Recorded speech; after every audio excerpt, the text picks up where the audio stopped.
자, 재개발 투자에 대한 얘기 좀 해보도록 하겠습니다. 구성남 재개발이라고 했는데요. 성남시 수정구, 중원구 일대에 보면 이제 70년대 이 철거민들 이주해서 정착해서 만들어진 주거지역들이 있죠. 비슷한 시기 한꺼번에 이주를 해서 들어와서 만들어진 지역이기 때문에 대부분 다 정비가 시급한 상황입니다. 이 구성남 재개발을 90년대 후반부터 당시에 이제 대한주택공사, 지금은 이제 LH가 됐죠. LH가 사업 시행자로 들어와서 재개발 사업들을 하겠습니다라고 해서 움직임이 있었는데요. 제가 이제 꼼꼼한 시절에 2000년대 초반에 이 지역에 관심을 갖고 가서 보게 되었습니다.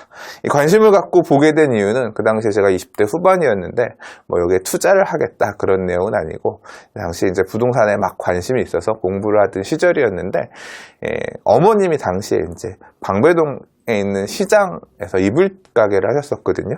근데 이제 그 어머니 주변에 이제 동네 그 이불 가게 오시는 손님들 중에서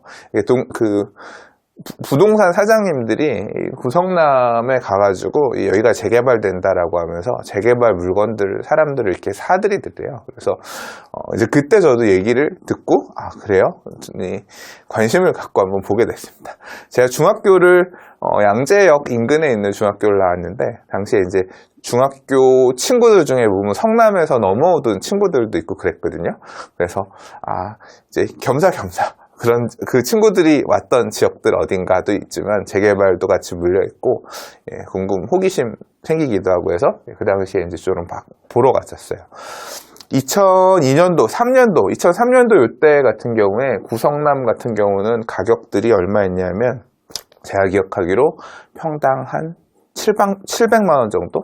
그러니까 20평 단독주택, 이 구성남은 가보면 30평지가 있고 20평지가 있는데, 그러니까 집들이 다 20평에다가 이렇게 단독주택 또는 다가구주택 같은 걸 빽빽하게 지어 올린 형태로 집들이 있는 경우가 많습니다. 또 어느 동네 가면 대지가 거의 30평 전후, 28평, 30평 이 정도 되는 걸로 반듯하게 집들이 들어있고, 앞서 말씀드렸던 20평 지역들처럼 똑같이 집들이 단독 다가구들이 올라가는 형태의 그런 집들이 많았는데, 주로 어떤 식으로 지어졌냐면 반지하 1층, 2층, 3층 이렇게 한 집이 있는 거예요. 그래서 그러니까 반지하도 투룸, 1층도 투룸, 2층도 투룸, 그 다음에 3층도 투룸 이렇게 되는 거죠.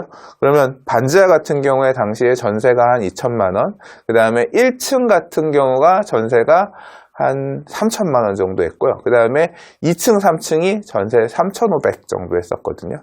그러면 2층, 3층 전세하면 7천이고, 그 다음에 1층 하면 1억이고, 그 다음 반지층까지 하면 1억 2천이죠. 그러니까 집 한 채 전세가 한 1억 2천 정도 껴있는 거예요. 그런 집들을 한 1억 4천만 원? 이 정도에 사는 거예요. 그러면 이게 소위 말하는 지금 개념으로 얘기하는 뭐 갭 투자 이런 거라고 할 수 있을까요? 그러니까 1억 4천에 사는데 임대가 1억 2천 껴있으면 한 3천만 원, 이 3천만 원 갖고 투자할 수 있는 거잖아요. 이제 그런 식의 사람들이 이제 많이 가서 투자들을 했었죠. 근데 그 당시에 추진되었던 구성남 재개발구역 1단계, 2단계, 3단계 구역으로 나눠서 재개발 사업들이 진행됐는데, 그러니까 본격적으로 사업 추진된 건 2000년대 중반이지만, 이제 1단계로 가장 빨리 추진했었던 단대구역이나 중3구역 같은 경우는 사업이 마무리돼서 입주했는데, 2000년대 중반 이후에 이제 부동산 시장이 안 좋아지기 시작했고, 그러면서 사업들이 좀 멈추기 시작해가지고, 사실 지난 10여 년간 사업들이 좀 지체되었던 부분들이 어느 정도 있죠. 다만 이제 산성역 포레스티아 일반 분양하고, 그 다음에 이후에 본격적으로 이제 재개발 사업이나 재건축 사업들이 추진되면서 앞으로의 모습은 또 기대가 되는, 이제 지금 사업이 멈춰있던 재개발 구역들이 지금 본격적으로 막 달리고 있고, 선행하는 단지들 중에서 이제 분양하는 단지들도 나오고 있고, 그래서 이제 관심들이 이제 조금씩 모아지고 있는 지역이기도 하죠. 지금 현재는 투기과열지구로 지정이 안 돼 있는데, 과열이 되면서 또 가격이 올라가기 시작하면 규제 지역으로 추가 규제가 들어갈지는 모르겠습니다. 아무튼 과거에 제가 이렇게 이 구성남에서 재개발 공부를 처음 제가 시작했던 곳입니다. 자, 제가 이렇게 구성남 재개발을 보다가요, 2004년 정도에 용산으로 넘어오게 됩니다. 용산으로 넘어오게 된 이유는 용산 시티파크 분양할 때 아주 용산에 시티파크라고 아주 난리가 났던 주상복합 아파트가 있습니다. 그래서 이 용산 시티파크 아파트를 보러 왔는데 당시에 한 부동산 중개업소 사장님께서 제게 해주신 말씀이 있어요. 용산 시티파크는 용산 전체 개발 모델에 비추어 볼 때 한 50분의 1의 전밖에 안 된다. 50분의 1밖에 안 되는 거고 앞으로 용산에 개발될 곳들이 되게 많고 용산이 이렇게 될 거다라는 얘기를 해주셔가지고 나름 용산이 좋겠구나. 또 그리고 이제 제가 대학교 다니던 시절에 용산 전자상가 다니면서 컴퓨터 이런 것도 조립하고 용산 가는 거 되게 좋아했었는데 용산이 또 이렇게 개발이 되고 좋아진다고 하니까 더 궁금하겠죠. 그래서 이제 관심을 갖고서 이제 보기 시작했습니다. 그래서 그 당시에 용산에 대한 공부를 2000년대 중반에 되게 많이 했죠. 용산 2001년에 용산 1지구, 2지구 해서 이 한강대교부터 서울역까지 지구단위 계획을 수립해서 그 개발의 밑바탕이 되는 계획이 있었습니다. 제일 그 내용 중에 큰 부분 중에 하나가 용산 국제업무지구를 개발하는 나중에 이제 용산 드림허브 해가지고 국제업무지구 개발을 사업시행자 선정하기도 하고 그랬는데 그 외에 민간에서 개발하는 도시환경 정비 사업구역들 추후에 도시환경 정비 사업구역으로 추가된 이게 이제 그 당시에 40번지라고 불렀는데 얘가 이제 용산 정비창 전면 특별계획구역으로 2018년에 정비구역 지정 받았죠. 정말 오래 걸렸습니다. 여기라든가 용산 파크타워라고 하는 데는 용산공원 남측 찍으라고 불렀었습니다. 그리고 여기 용산 4구역이라고 흔히 얘기들 하는 국제빌딩 주변 특별계획구역 이제 여기 1구역부터 5구역까지 5개로 나뉘어 있고 맞은편에 용산역 전면 특별계획구역 1, 2, 3구역 3개 있고요. 위로 올라가면 신용산역 북측 도시환경 정비 사업 그다음에 또 올라가면 한강로 구역이라 그래서 158번지 일대 도시환경 정비구역 등등 많이 있는데요. 당시에 이제 그 2000년대 중반에 이 용산의 한강로 한복판에서 일을 하면서 봤었기 때문에 이 도시환경 정비 사업이 어떻게 시작해서 어떻게 마무리가 되는지 한 바퀴 도는 모습을 봤죠.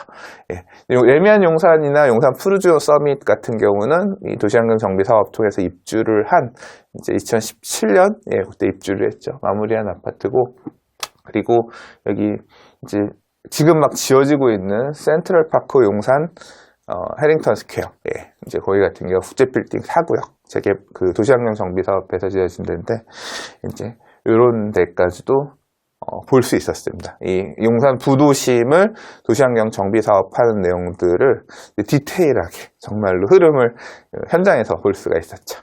근데 이런 사업장들의 단점도 있습니다. 투자 측면에서 어떤 단점이냐면, 되게 돈이 많이 들어요. 엄청 비싸요.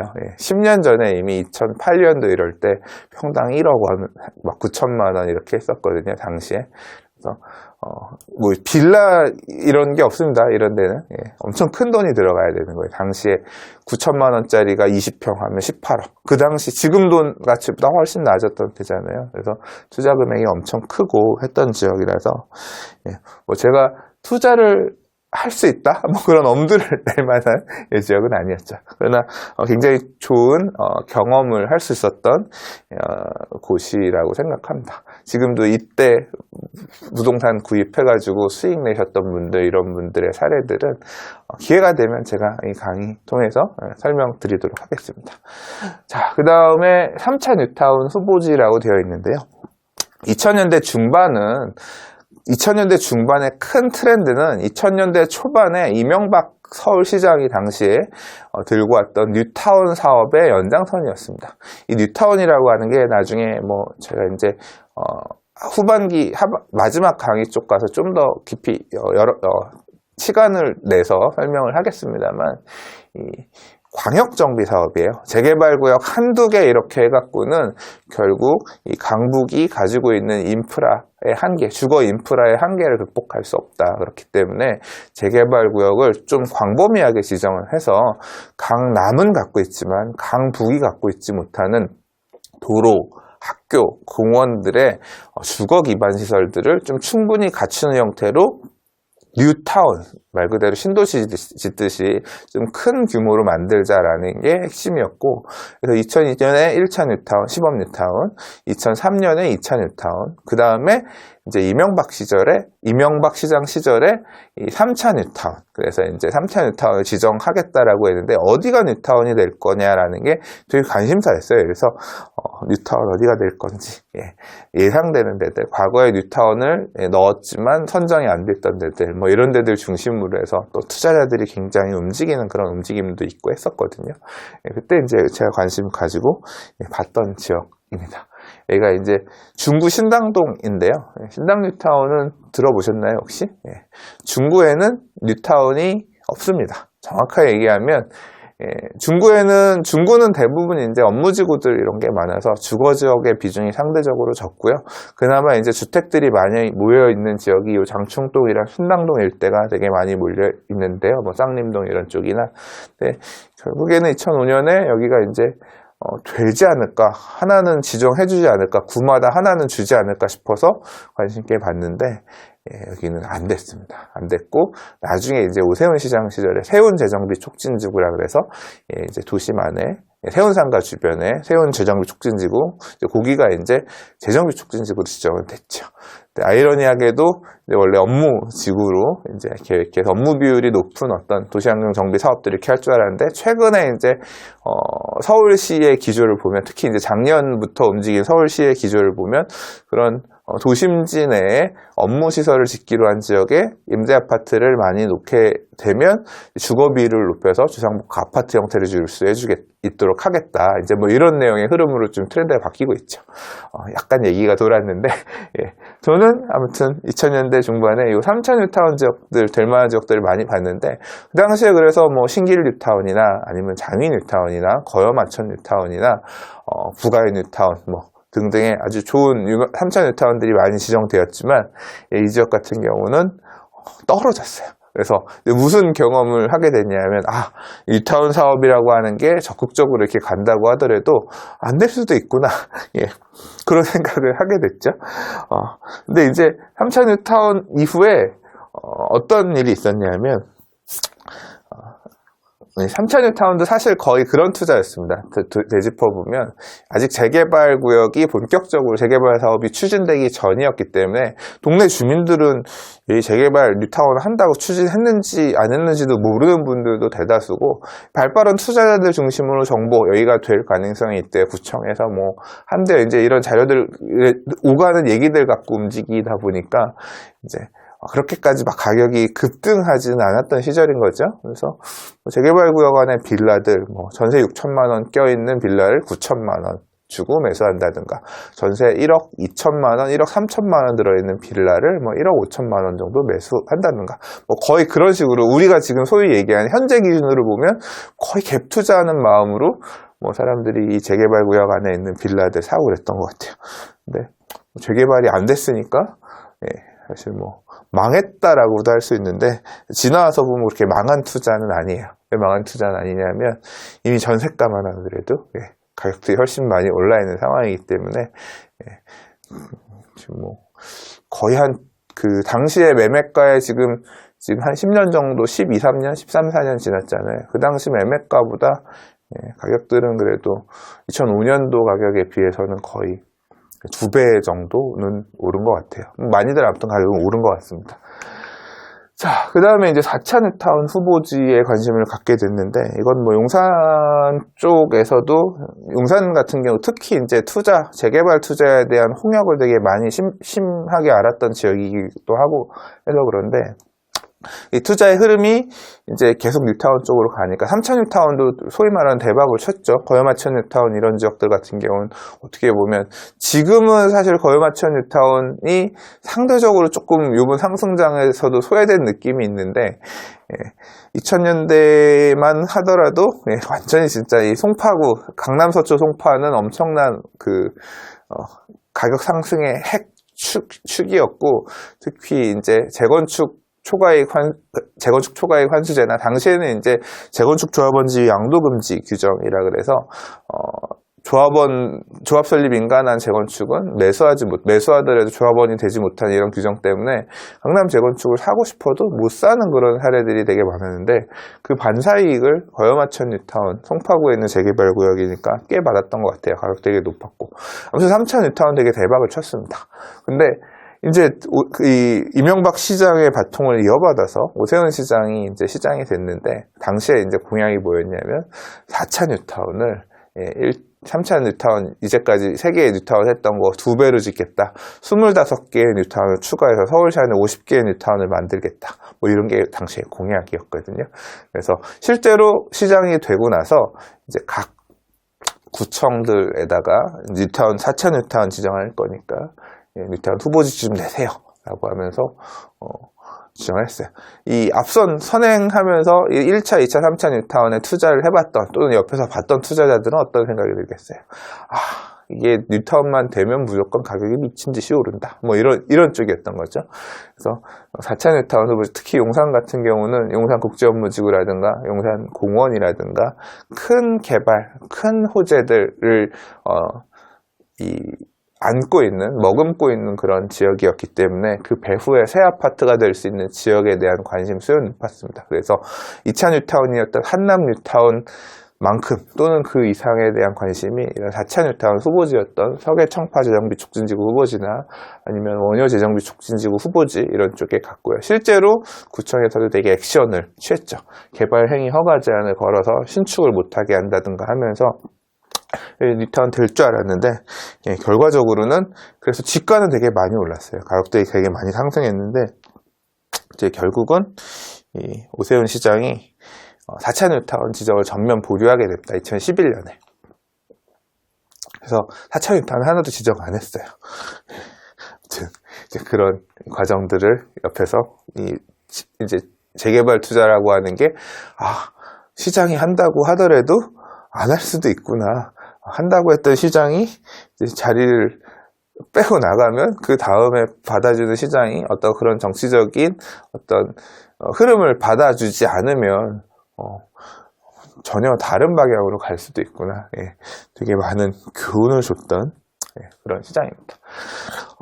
저 같은 경우는 이제 저는 2000년대에 이제 사실 제가 이렇게 막 결혼할 때 집에서부터 전세자금 이런 것들을 크게 많이 받고 시작한 케이스는 아닙니다. 그래서 그러니까 사실 이제 살면서 이제 조금씩 자산을 일군 케이스인데요. 제가 막 그렇게 어디 가서 성공한 투자자다 이렇게 말 못합니다. 그러니까 막 엄청나게 제가 뭐 자산이 많은 그런 다른 분들 뭐 책 쓰고 이렇게 하시는 분들 보면 막 나는 뭐 자산 얼마 읽었다 하지만 저는 뭐 그런 사람은 아닙니다. 그런 사람은 아닌데, 그래서 사실 저 개인으로 돌이켜 보건데 제일 힘들었던 과정이 일단 종잣돈을 모으는 과정이 제일 힘들었던 것 같아요. 그러니까 내가 살고 있는 집, 저도 이제 막 말 그대로 전세 8,500만 원짜리 다세대 주택에서 신혼생활 시작하면서 이렇게 오긴 왔거든요. 근데 그 집 살고 있는 거 외에 뭔가 투자할 수 있을 만한 첫 자금을 마련하는 게 제일 어려웠어요. 그래서 이제 그 자금이 마련됐던 시절이 한 2005년 정도였던 것 같고, 2005년에 뭐 그러니까 주택이 될 수 있는 당시에 이제 분양권 전매가 가능했던 분양권 하나 매입해가지고 지금 이제 거기 들어와서 저 개인적으로 살고 있고요. 이제 그렇게 분양했던 아파트가 입주를 하면서 2007년도에 입주를 했는데, 다행히 2006년, 7년도에 집값이 많이 올라주면서 그런 거 있잖아요. 레버리지를 활용할 수 있게 된 거. 그러니까 어떤 식이었냐면 새로 입주하게 된 아파트에 대출을 가득 받고 그 다음에 임대보증금을 받으면 잔금을 치를 수가 있으면서 투자할 수 있는 자금이 한 8천에서 1억 정도가 나올 수 있는 상황이 됐어요. 그러니까 실제로 개인적으로는 이 새 아파트 분양권을 2005년도에 분위기 되게 안 좋을 때 샀거든요. 그러니까 무피, 마이너스 피에 샀어요, 정확히는.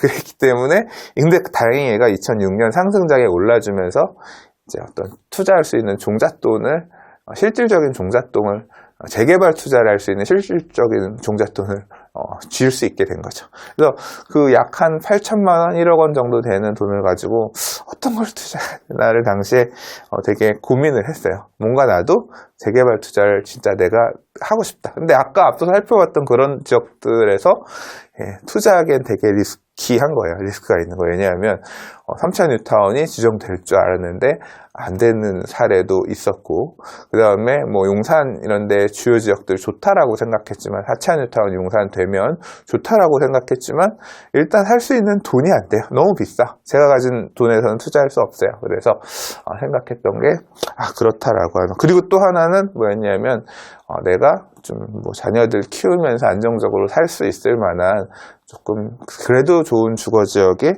20평형대 아파트 정도 받을 수 있는 재개발 물건을 사야겠다라고 생각을 해서 보기 시작한 게 요겁니다. 이게 뭐 같아 보이시나요? 이게 서울시지요. 네, 이게 서울시 안에서 어떤 내용이냐면 지금 보시면 이제 1차, 2차, 3차 뉴타운, 그 다음에 1차 시범 촉진지구, 2차 시범 촉진지구 되어 있는데 이게 뭐냐면 이제 촉진지구라고 하는 거는 이제 균형발전 촉진지구예요. 재정비 촉진지구가 나중에 이제 됐지만 실제로 이제 당시에 나올 때는 균형발전 촉진지구라고 해서 지역마다 중심에 이제 강남역과 같은 곳을 만들어서 그 지역 주거지역의 중앙에다가 강남역과 같은 역할을 해주는 상업, 뭐 업무 이런 역할들을 해주는 곳들을 만들겠다라는 개념에서 출발했던 거고요. 1차, 2차, 3차 뉴타운은 이제 주거지역, 이제 도심지형 주거지역 형태로 이제 주로 만들어지기로 했었는데 이미 이제 뉴타운이 지정이 돼서 주거지역들로 가고 있는 사업이 진행되고 있는 곳이었기 때문에 그런 사업이 가고 있는 뉴타운 쪽을 봐야겠다. 하나하나의 재개발 구역보다는 좀 대단지 아파트로 바뀔 수 있는 지역들로 봐야겠다. 그렇게 생각을 해서 이 지역들을 중심으로 봤어요. 그래서 처음에는 원래 이제 용산 안에서 용산 안에는 못 가니까 용산하고 경계에 있는 지역들 중에 어디가 있냐면 맞은편에 이제 만리 2구역이라고 있거든요. 지금은 이제 서울역 센트럴 자리가 됐어요.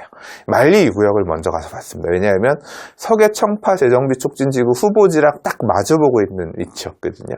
그래서 저기가 지어놓으면 내가 서계동은 비싸서 못 가지만 만리동 재개발은 가서 보면 할 수 있지 않을까 이제 마음으로 갔죠. 근데 사업 단계가 조금 당시에 기준으로 보면 아주 빠른 상황은 아니었어요. 거기를 쭉 보고 그다음에 근데 이제 만리 2구역 맞은편에 보면 구릉지를 하나 넘어가면 뭐가 있냐면 아현 4구역이 있어요. 거기는 이제 마포구입니다. 그래서 아현 4구역을 봤는데 여기도 괜찮은 것 같아요. 사업도 거의 마무리 단계에 막바지로 가고 있는 상황이었고 아현 4구역을 봤는데 이제 이 마포대로를 건너고 그 맞은편에 이제 굉장히 큰 재개발 구역이 있었습니다. 당시에 이제 보니까 여기는 진짜 큰 대단지고 뉴타운이기도 하고 한 거예요. 그래서 기왕 볼 거면 이런 뉴타운 안에 큰 단지를 가서 보면 좋겠구나 라고 생각을 해서 제가 이쪽을 봐야겠다라고 생각해서 2007년도 당시에 가서 엄청나게 이 지역들을 돌아보게 됩니다. 부동산의 재개발 강의 2019년 리뉴얼 버전이 나왔습니다. 재당첨 제한, 분양 자격 제한, 재개발 조합원 지양도 금지 규정 등 재개발 투자에 있어서 위험성이 굉장히 높아지는 시기입니다. 특히 재개발 재추진 구역, 일몰제 등 재개발 투자를 고민할 때 주의하셔야 될 부분들을 중심으로 2019년 강좌를 다시 정리해 보았습니다. 감사합니다.